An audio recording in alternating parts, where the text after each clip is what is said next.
Groundhug Day by Anne Marie Pace, illustrated by Christopher Denise. Valentine's Day was only 2 weeks away, and Moose was planning a grand party. "You'd need valentine balloons," said Squirrel.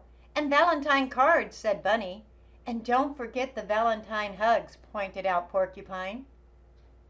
"Everyone has to come to my party," said Moose. "Uh-oh," Bunny said. "That's a problem." "What's the problem?" Moose asked. "Tomorrow's Groundhog's Day," Bunny said. "If Groundhog sees his shadow, he'll go back into his hole for 6 more weeks. He won't be awake on February 14th. "Good point," said Moose. "If we stop him from seeing his shadow, then he can come to my party."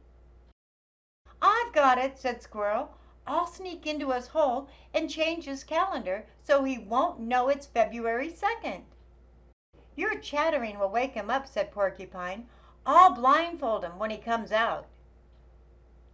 "Your quills might poke him in the eye," said Bunny. "I'll put up a tent over his hole." "He'll know it's not outside," Moose said. "I'll sit on his hole so he can't come out at all." "Calendar, Moose. Blindfold, Moose. Tent, Moose," bellowed Moose. The animals bickered all night long. They didn't notice the black sky turning gray. They didn't notice the pink light of the morning creeping over the hill. And they didn't notice Groundhog's nose twitching at the entrance of his hole. Until it was too late. The animals watched helplessly as the Groundhog dove back into his hole. "Wait!" Moose thundered. Groundhog's muffled voice barely reached the surface. "I need to stay down here. There are shadows all over the place up there." Moose was puzzled. "Groundhog, are you afraid? Is that why you go back into your hole?" "You could say that," Groundhog called. "I didn't realize Groundhog was afraid of shadows," said Squirrel. "Me neither," said Porcupine. "Shadows aren't scary," said Bunny. "They are scary to Groundhog," Moose said. The animals sat quietly thinking. "Hey, Groundhog," Moose finally said. "What if we showed you just how awesome shadows are? I'll show you the way leaves blowing in the wind make shadows that dance." "I'll show you how to draw silhouettes," said Bunny. "I'll show you how clouds cast shadows on the hills," said Squirrel. "I want to show Groundhog my shadow puppets," said Porcupine. "Dancing shadows?" Moose said. "Cloud shadows," Squirrel said. "Silhouettes," Bunny said. "Shadow puppets," said Porcupine. "Wait," said Groundhog. He eased out of his hole. "Can't we do all of them? They all sound fun." The animals spent the day showing Groundhog all the amazing shadows they could discover and create. And they were all fun, especially Porcupine's shadow puppets. "It's a comb. It's a feather. It's a buzzsaw.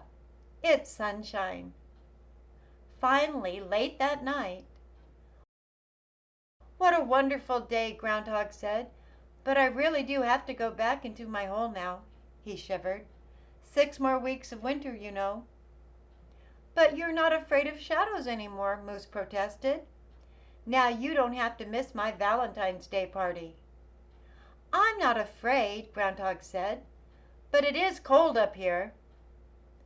"But there aren't any balloons in your hole," said Squirrel. "Or valentine cards," said Bunny. "Or valentine hugs," said Porcupine pointedly.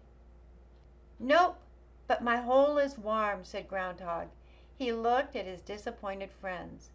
"We can at least have hugs before I go. Ground hugs all around, with a special Groundhog Day nose kiss for you, Porcupine. That works for me.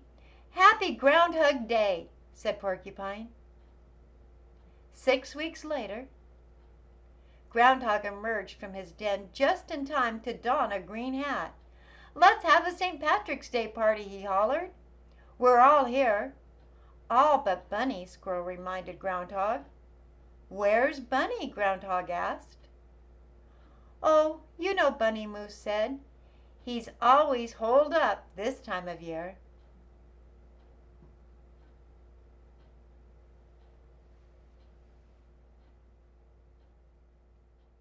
The end.